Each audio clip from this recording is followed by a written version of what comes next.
Alright folks, it's the WC with another video here, and the title of this video is My Problem with All In Texas. Now what I'm going to do is that I'm going to narrate through this because Tony Khan and them people cannot stop me from doing this. So, hey, how you doing, Tony? You can't stop me from doing this.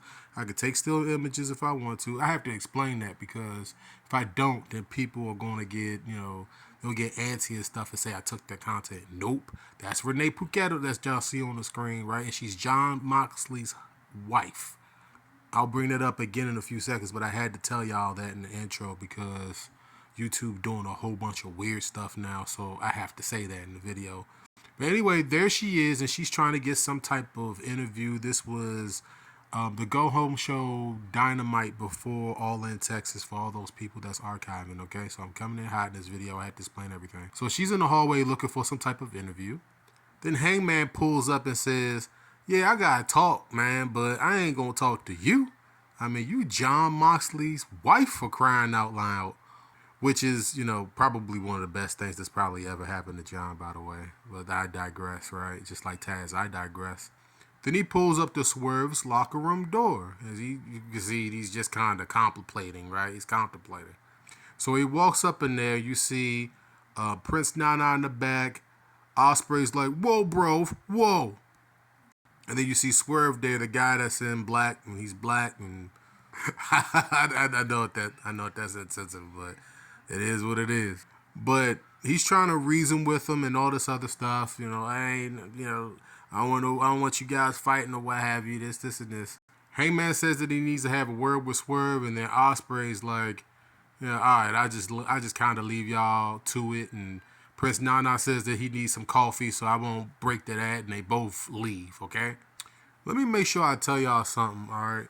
One of my biggest criticisms of AEW is not, let me make sure that I tell y'all the truth.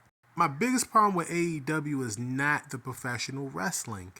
It's the stories attached to the wrestling. We're talking about the 360 effect, all right? The WWE has those problems as well, like very, very big problems. They have those problems. We're not going to act like they don't. But AEW's 360 problems are way more glaring, and this is a 360 problem. What you're seeing on the screen is them going back and forth saying, you were wrong, I was wrong, we were both wrong. And they, one thing that you didn't see or hear during this segment right here were the two words that matters the most. And those words are, I'm sorry or I apologize. So anybody that hasn't been following this needs to know.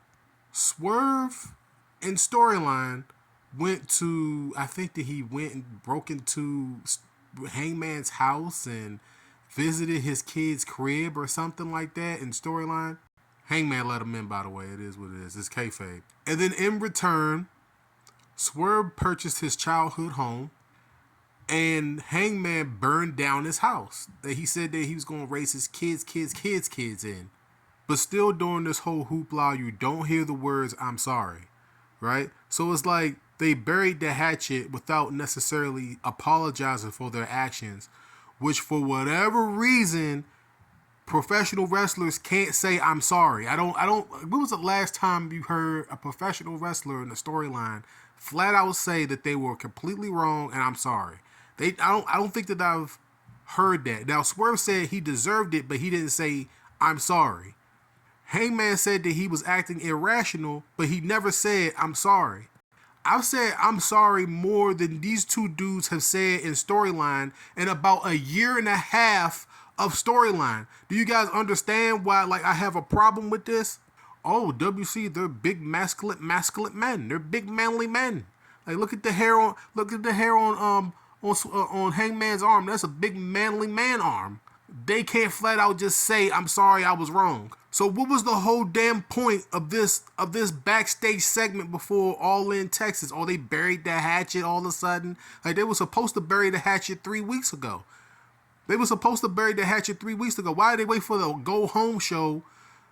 This is not even the Go Home Show. This is the show after the Go Home Show that they I had to go on YouTube to find this. I had to go on YouTube to find this. Now I know that they aired this on TNT or what have you, but why didn't they just do this on the show, on the Go Home show, so everybody will be able to see it that night? I just showed y'all that it said last night before. So if I wasn't so in tune with what was going on in professional wrestling to know that there was more to the story, and I didn't go to their YouTube to find this video, which I mean, I guess it ties up some storyline holes in it. But either way, like, come on, folks. Like, y'all can't see this. Like, if you've been watching AEW over the last 2.5 years, you know that this rivalry right here that they have, probably the best one that they have. Long-term storyline, 360. But at the same time, like, there's still loose ends here, and I don't like it. So if you're purchasing All In Texas, you would expect that Swerve is going to be a part of Hangman eventually winning the championship. Like, this is what this is all about. Like, they're doing a build to put the championship back on Hangman, right? That's what you would believe. One would also believe that Bryan Danielson is going to be coming back at All In to help. If I spoiled that for you, that's too bad, okay? If I spoiled that for you, it's too bad. But you can just expect that Moxley's group, the Death Riders, are going to get involved, and that Swerve is going to get involved at some point. That Ospreay is going to get involved at some point. And that AEW is going to have a changing of the guard, right? That's what they're trying to do. I just don't like the way that they came to this conclusion with this storyline. Like, they have to be able to they have to be able to type out or reenact out better storyline dialogue, because this dialogue right here between Swerve and Hangman was so piss poor. It was just so like they didn't definitively apologize to each other and say let's move forward. I mean, I'm gonna show you what they did at the end. That I mean, I guess it's symbolic, but it leaves so much like to question. And like, you're not supposed to do that before the biggest show of the year. You're supposed to tie up this storyline so when you watch the show, you know where people stand. So after they get done doing their talky talk, right? You got Swerve holding a chain that Hangman clearly dropped on the ground, right? And he used it during the main event match on the Go Home show. Is the chain supposed to be an olive branch? Like, what the hell is this? Like, who is writing this? Why are they writing this?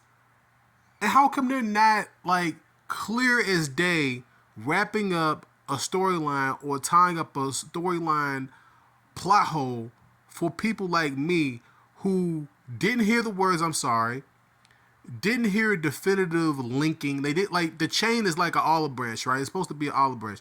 Like, these people right here don't know how to tell a story. They're not telling stories properly. The wrestling is pretty good. If you watch AEW, their wrestling is damn near top notch. You have to really watch it, okay? There's no complaints about the professional wrestling. It's about storylines like this that they don't tie up properly, where I could come back and say, I watched this segment.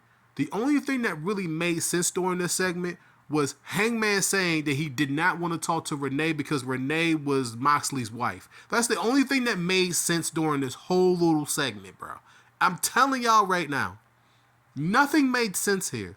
There was nothing solved with this whole little segment, and I'm watching this, and this is like a segment before their biggest show, in which you know for a fact that Swerve is going to have something to do with Hangman eventually winning the championship. You just know that.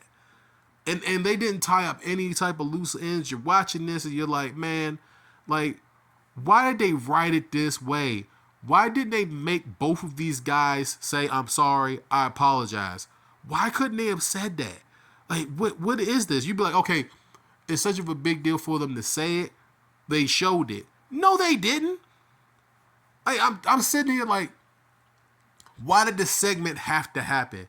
And why didn't they run the segment on the show between the hours of 8 and 10 when it airs on? Like, how come they didn't do this on the show? How come they didn't do it at the beginning of the show?